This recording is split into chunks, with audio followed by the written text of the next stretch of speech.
우리 다시 한번 더 좌우 옆에 앞에 계신 분들과 인사했으면 좋겠습니다. 메리 크리스마스. 네. 네.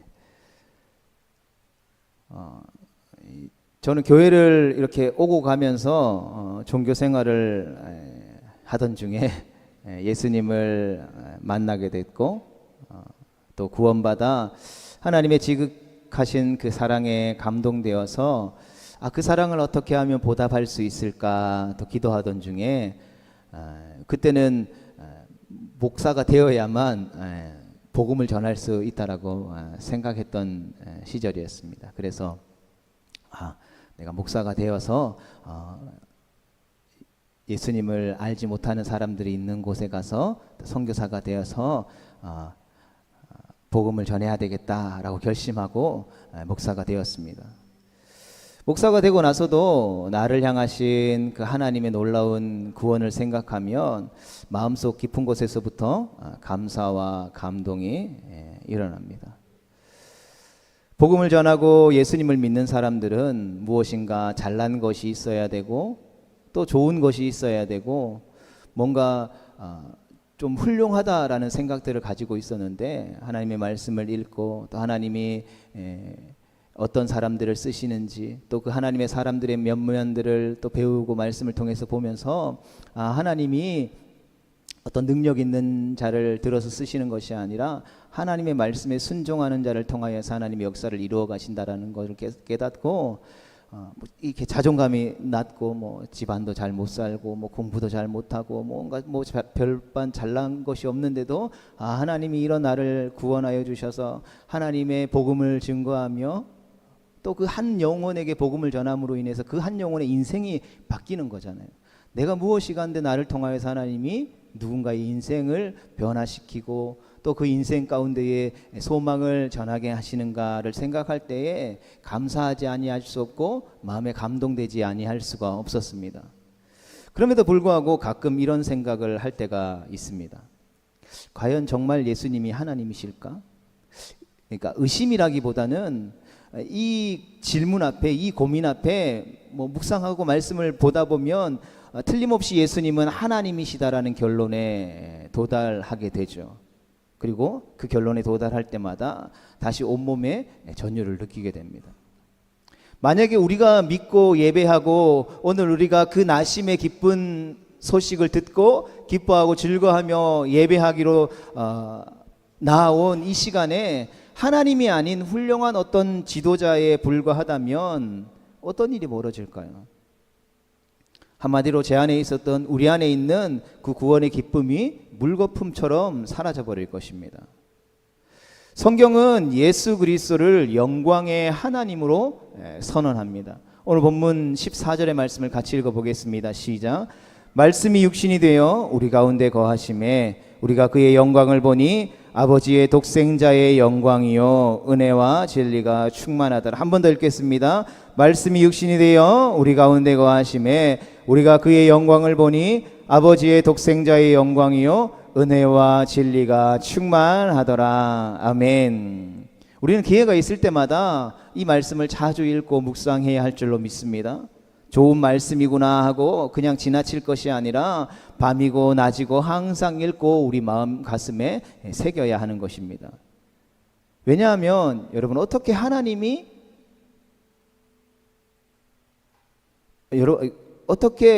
인간이 될 수 있고 인간이 하나님일 수 있겠습니까? 여러분 인간이 하나님의 형상대로 우리가 지음받았다는 사실들은 좀 더 쉽게 받아들일 수 있을 것 같습니다. 그런데 예수님이 인간으로 오신 하나님이라는 말씀은 쉽게 이해되지 않는 법이죠. 세상의 많은 종교들도 예수님의 존재에 대해서 인정하죠. 그러나 훌륭한 사람, 좋은 사람으로 인정할 뿐이지 그가 하나님이라고 믿지는 않는다라는 것이죠. 여러분 그러니 우리가 이 말씀을 두고 깊이 묵상할 필요가 있는 것이죠. 그러면서 우리 안에 함께 내주하시는 성령 하나님께서 이 말씀을 우리가 묵상할 때마다 깨닫게 해주시도록 또 기도해야 할 줄 믿습니다. 그래야 우리의 구원의 주체이신 예수님을 우리가 알고 은혜와 진리가 충만하신 분의 영광을 볼 수 있기 때문인 것입니다. 성경은 하나님을 묘사할 때에 1월 성신에 빗대지 않고 돌이나 나무로 형상하지도 않았습니다. 우리가 인간이 이해할 수 있는 최상의 단어로 그 하나님을 묘사하고 있는데 그것은 바로 말씀이라는 것이죠. 여러분, 이것은 다른 어떤 종교에서도 볼 수 없는 탁월한 묘사인 것입니다. 창세기 1장 1절의 말씀을 읽어보겠습니다. 시작. 태초에 하나님이 천지를 창조하시니라. 아멘. 창세기는, 성경은 태초에 하나님이 천지를 창조하셨다라고 시작하죠. 그런가 하면 요한복음 1장 1절에서는 이렇게 선언합니다. 같이 보겠습니다. 시작. 태초에 말씀이 계시니라. 아멘. 이것은 태초에 하나님이 계셨다라고 표현할 수 있을 것입니다.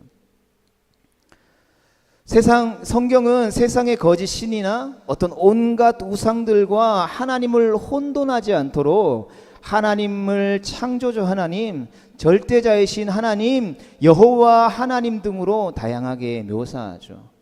그리고 이러한 묘사의 공통점은 바로 하나님을 인격체로 묘사하고 있다라는 것입니다. 성도 여러분, 하나님은 영이십니다. 그러나 인격체시라는 것이죠. 여러분, 인격이라는 것을 만드신 분이 어떻게 인격이 아닐 수 있겠습니까?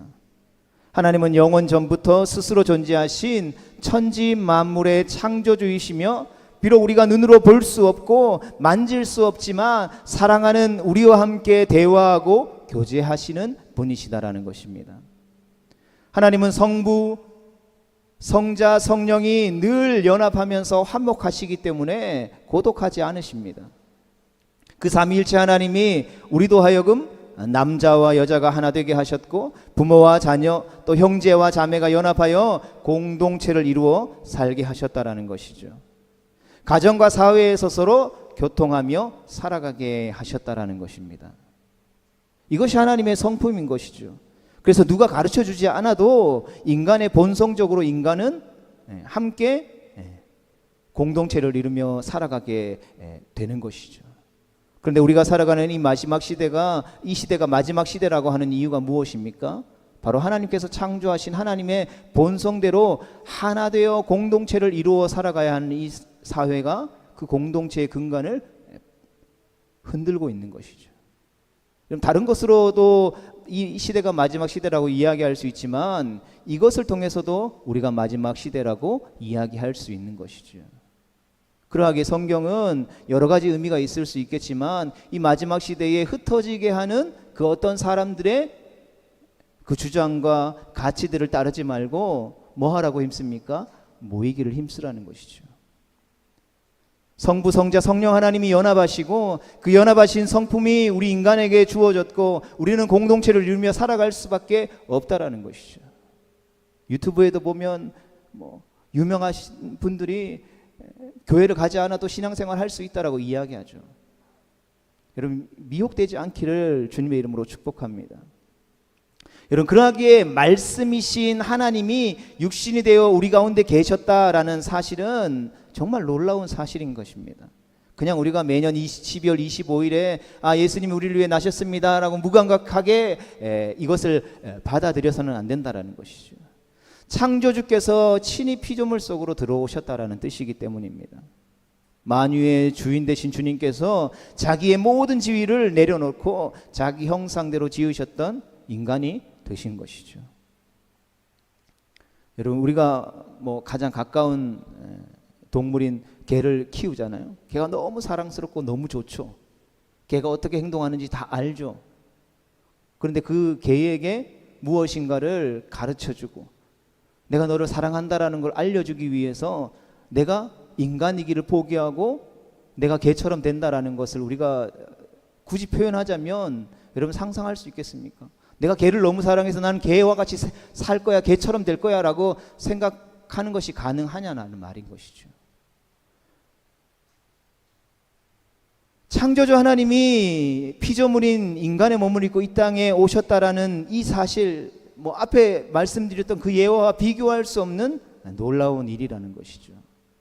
바로 여기에 구원의 신비와 감동이 있는 것이고 바로 여기에 기적과 축복이 담겨져 있다라는 것입니다. 성도 여러분, 우리는 예수님이 성육신 하셨습니다 라고 하는 이 진리에 때로는 너무 익숙한 나머지 이것이 얼마나 우리에게 있어서 충격적인 말씀인지를 때로는 느끼지 못하죠. 말씀이 육신이 되어 우리 가운데 거하심이라는 말씀이 얼마나 충격적인 사건이냐 하면, 우리가 옆에 있는 분들에게 당신은 하나님입니다 라고 말해보라고 하면 이런 과연 입이 잘 띄어질까요? 입이 잘 열리지 않을 것입니다. 그렇다면 반대로 당신은 하나님의 형상대로 지음받은 너무나도 소중하고 귀중하고 축복받을 존재입니다, 사랑받을 존재입니다 라고 말해 보십시오. 여러분, 우리가 얼마든지 기쁜 마음으로 그것을 말할 수 있을 것입니다. 또 누가 나를 너무나 사랑해서 내 얼굴을 계속해서 뚫어져라 쳐다본다고 할지라도 우리는 신이 될 수 없는 것이죠. 우리는 어떠한 존재입니까? 죄와 미움과 분노로 가득 찬 인간이라는 것이죠. 저주와 죽음의 그림자가 우리 주변에 어린거리는 인간일 뿐이라는 것입니다. 배움과 훈련을 통해서 죄를 덜 짓고 거짓말을 덜 하는 도덕적인 인간이 될 수는 있어도 절대로 신이 될 수는 없다라는 것이죠. 길가에 지나가는 돌멩이 하나 주워서 아무리 집에서 갈고 닦고 애지중지한다고 해서 그 돌멩이가 다이아몬드 보석이 될 수 없는 것과 마찬가지라는 것입니다. 이처럼 하나님은 하나님이시고 신은 신이고 인간은 인간일 뿐이라는 것이죠. 그러니 예수님이 곧 하나님이라는 이 성경의 선언의 말씀은 우리 인간에게 있어서는 매우 충격적인 선언이라는 것이죠. 하나님을 믿고 있었던 당시의 유대인들 사이에서도 설명이 되지 않는, 이해가 되지 않는 일이었다라는 것입니다. 죄가 없는 완전한 인간이 있으니 그분이 바로 예수 그리스도라는 것이죠. 그래서 우리가 예수님의 얼굴을 보면 하나님의 얼굴을 본 것이나 다름이 없다라는 것입니다. 그러하기에 우리가 예수님이 하나님이시다라는 이 진리를 믿고 성경을 읽어야만 이 창세기 1장부터 요한계시록 끝까지 한눈에 깨뜨려 볼 수 있는 것이죠. 구약 성경은 오실 메시아에 대한, 오실 예수님에 대한 이야기고, 신약 성경은 오신 예수님에 대한 이야기고, 그리고 요한계시록은 무엇입니까? 다시 오실 예수님에 대한 이야기이기 때문인 것이죠. 그래서 우리가 예수님이 하나님이시다라는 것을 우리 마음속에 믿지 못한다면 성경을 아무리 읽어도 이해되지 않는 것이죠. 그리고 온갖 의심과 갈등이 될 뿐이라는 것입니다. 예수님은 하나님의 독생자, 즉 하나님이시라는 사실은 우리 성도들에게 있어서 진리의 말씀입니다. 그 어떤 것과도 비교할 수 없고 그 어떤 것과도 타협할 수 없는 진리라는 것이죠. 원래 하나님이신 분이 그 하나님과 동등됨을 취하지 아니하시고 육신이 되어 이 땅에 오셔서 우리 인간의 죄의 문제를 해결하기 위해서 십자가에 못 박혀 죽으셨다라는 것이죠. 그리고 죽은 지 3일 만에 부활하셔서 하나님 보좌 우편에 앉아 오늘도 우리를 위해 중보하고 계신 예수님은 마지막 날의 역사의 주인으로 심판주로 다시 올 것이다라는 사실을 우리는 조금도 의심하지 않는 것이죠. 그 예수님이 하나님이시기 때문에 시간과 공간을 초월해 존재하심을 알기 때문이라는 것입니다. 그런데 세상은 어떻습니까? 악한 세상은 예수님을 사생아로 부르며 깎아내리죠. 그들은 그런 말을 하는 이유는 자신이 사생아이기 때문인 것이죠. 여러분, 인간은 자신이 경험한 것을 입 밖으로 내는 존재일 뿐이라는 것입니다. 인간이 살면서 이 땅에서 경험한 것이 죄와 타락과 도둑질과 음란밖에 없기 때문에 예수님에게도 자신들의 경험을 적용해서 평가하려는 것이죠. 왜 그렇습니까? 그들은 흠이 없고 죄가 없는 완전한 인간을 상상조차 해본 적이 없기 때문인 것이죠. 그러나 우리는 알고 있습니다. 예수님이 하나님이심을 우리가 분명히 알고 있죠. 그리고 이처럼 하나님이 육신을 입고 이 땅에 오신 것에 관한 우리 세 가지 증거를 오늘 본문 말씀을 통해서 우리는 찾아볼 수 있습니다. 첫 번째 같이 읽어보겠습니다. 시작. 말씀이 육신이 되어 우리 가운데 거하셨다는 사실. 아멘. 많은 사람이 하나님을 멀리 계신 절대자로 생각하죠. 그들은 성경에 예언되어지고 기록되어져 있는 임마누엘의 하나님, 우리와 함께 하시는 하나님을 이해하지 못합니다. 보잘것없는 우리에게 다가와서 우리 안으로 들어오시는 분을 알지 못한다라는 것이죠. 그래서 막연히 하나님을 두려워합니다.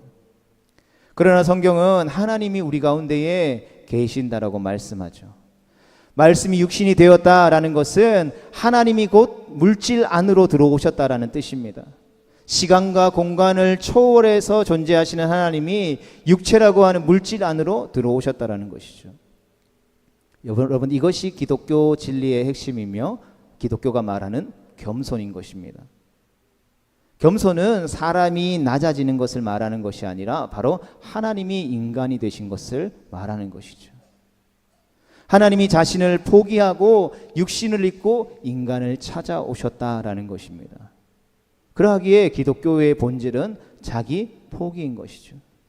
그런데 오늘날 많은 이들이 이 기독교의 본질을 성경 말씀을 통해서 듣고 설교를 통해서 들으면서도 불구하고 내가 가지고 있는 권리들을 포기하지 않으려는 모습들이 너무나도 많죠. 그럼 교회 안에 신앙생활을 하면서 신앙생활의 연수가 쌓이기 시작하면 어떻게 돼야 됩니까?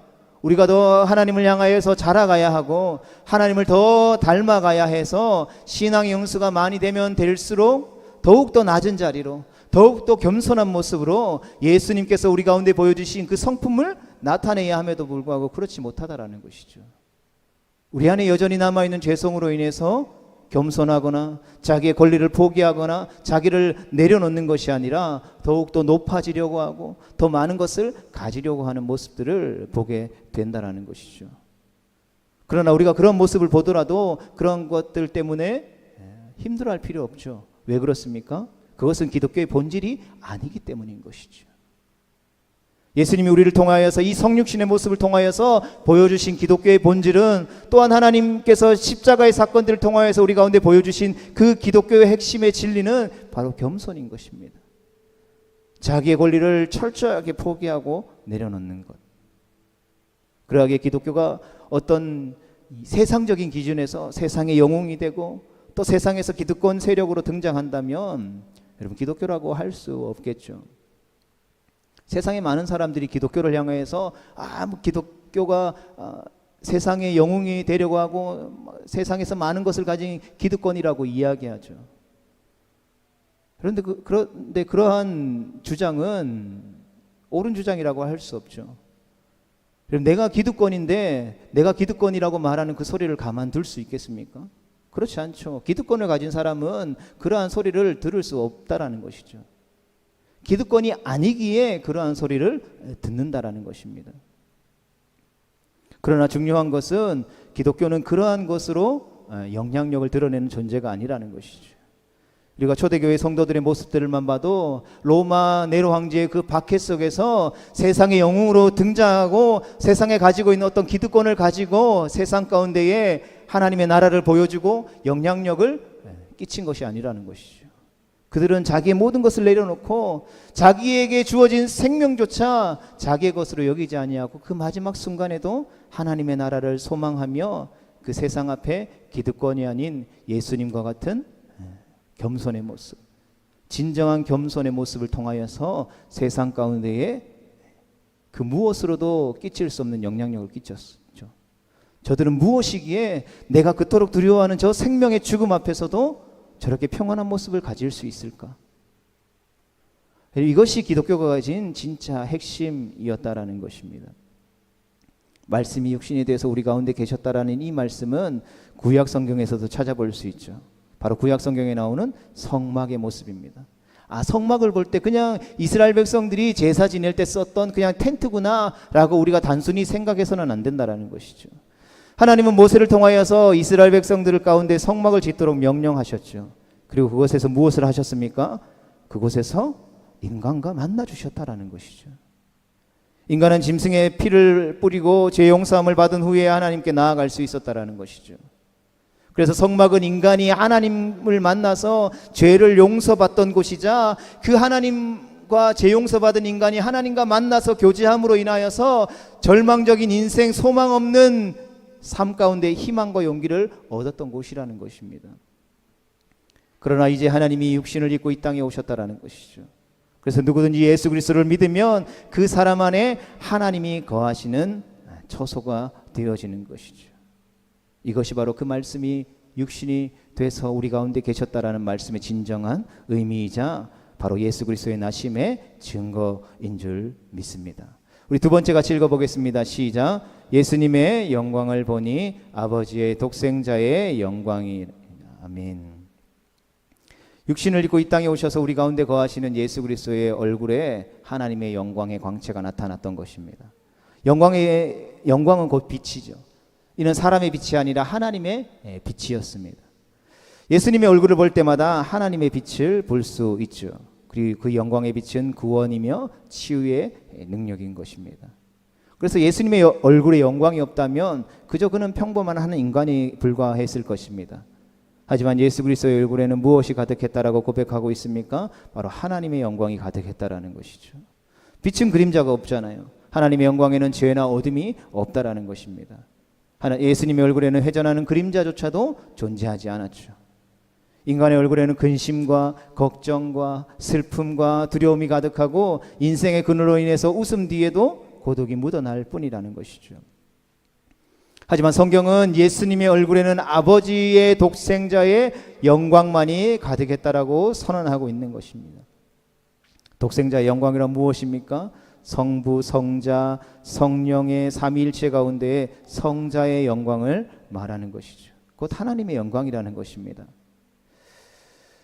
예수님을 믿고 교회에 출석하면서도 많은 사람들이 공허함을 느끼는 경우들이 많습니다. 교회를 왔다 갔다 하면서도 내가 계속 나와야 되나 의심이 들고 예수님이 진짜 나의 구원자인가 아닌 것 같은데 낙심하는 것은 바로 이 독생자의 영광을 본 적이 없기 때문인 것이죠. 즉 하나님을 인격적으로 만나지 못했기 때문이라는 것입니다. 그래서 신앙생활이 힘든 것이죠. 그래서 예수님을 만나지 못한 사람이 신앙생활하는 것, 즉 종교생활하는 것이 얼마나 고통스러운 것이겠습니까? 저도 좀 내성적인 성격인데 친하지 않는 사람, 모르는 사람과 같이 만나가지고 계속 같이 있는데 하루가 지나고 한 달이 지나고 1년이 지나고 10년을 계속해서 매주 만나는데 그 사람과 친하지 않다고 생각해 봅시다. 여러분 얼마나 불편하겠습니까? 얼마나 그 시간이 고통스럽겠습니까? 그러나 한 시간을 만나도 1분을 만나도 내가 정말 좋아하는 사람, 나와 정말 마음이 맞는 사람과 만나면 그 1분만 만나더라도 뭐 1년 내도록 만난 것과 같은 기쁨이 충만한 것이죠. 어떤 사람들은 예수님이 하나님의 아들이므로 하나님이 가장 높고 그 다음이 예수님이라고 또 해석하기도 하죠. 하지만 성부, 성자, 성령 하나님은 하나이시며 세 분은 동격이십니다. 그래서 독생자의 영광을 헬라어 원문으로 보면 두 가지 뜻이 있습니다. 하나는 독생자의 영광으로 표현되고 또 하나는 독특한 영광으로 해석되어지는 단어입니다. 그래서 하나님 독생자 예수 그리스도의 영광은 무엇과도 비교할 수 없을 정도로 독특하다라는 것이죠. 그리고 그 영광의 독특함이 바로 우리를 위해 이 땅에 나신 예수 그리스도의 성육신, 즉 예수 그리스도의 나심에 대한 증거로 우리 가운데 주어지게 되는 것입니다. 우리 마지막 세 번째 같이 읽어보겠습니다. 시작. 예수님은 은혜와 진리가 충만하신 분이시라는 사실. 아멘. 이런 생명으로 빛으로 오신 예수 그리스도 안에는 두 가지의 영광이 있습니다. 그것은 바로 은혜와 진리죠. 먼저 은혜의 영광은 영원한 사랑을 말합니다. 조건 없이 무제한적으로 주어져 항거할 수 없는 사랑의 은혜인 것이죠. 그래서 예수 그리스도의 얼굴에 은혜가 넘치니 그 얼굴을 바라보는 우리에게 은혜가 쏟아진다라는 뜻입니다. 이 말씀을 준비하면서 오래전에 이제 제가 예수님을 만나고 얼마 지나지 않아 이제 그 CGN이라는 기독교 방송이 있습니다. 이제 그 방송에서 이 다큐멘터리를 한 편 본 적이 있거든요. 결혼하기 전인데 그걸 보면서 감동을 받아서 연신 눈물을 훔친 적이 있습니다. 그 다큐멘터리의 내용은 이렇습니다. 저 남해 통영이라는 도시 근해에 낙도 있죠. 이제 사람들이 많이 살지 않는 그 낙도에 사는 모녀에 관한 이야기였습니다. 75세인 어머니가 이제 56세가 된 정신지체 1급 장애인 딸과 이렇게 살고 있었죠. 왜 이 어머니가 이 낙도에 살게 되었냐 살펴봤더니 도시에 살면 이 딸을 잃어버릴까봐 일부러 섬에 찾아 들어간 것이죠. 주민들도 모두 떠나고 뭐 수도도 전기도 뭐 통신만도 들어오지 않는 곳에서 그 모녀가 같이 이렇게 살고 있었던 것입니다. 75세의 고령임에도 불구하고 그분은 이제 다큐멘터리 안에서는 매우 건강했습니다. 그러면서 이제 그분이 이야기하시는 게 건강한 것이 아니라 건강하지 않으면 안 되었다라는 것이죠. 왜냐하면 장애인 딸을 보살펴야 하기 때문이었습니다. 왜냐하면 어머니가 없으면 어머니가 아파서 그 딸을 돌아보지 못하면 그 딸은 곧 죽게 될 것이 분명했기 때문이죠. 그래서 노모는 혼자서는 아무것도 할 수 없는 딸에게 아침, 점심, 저녁 세 끼를 차려주고 행여나 물이나 불가로 갈까 그 뒤를 늘 챙겨왔습니다.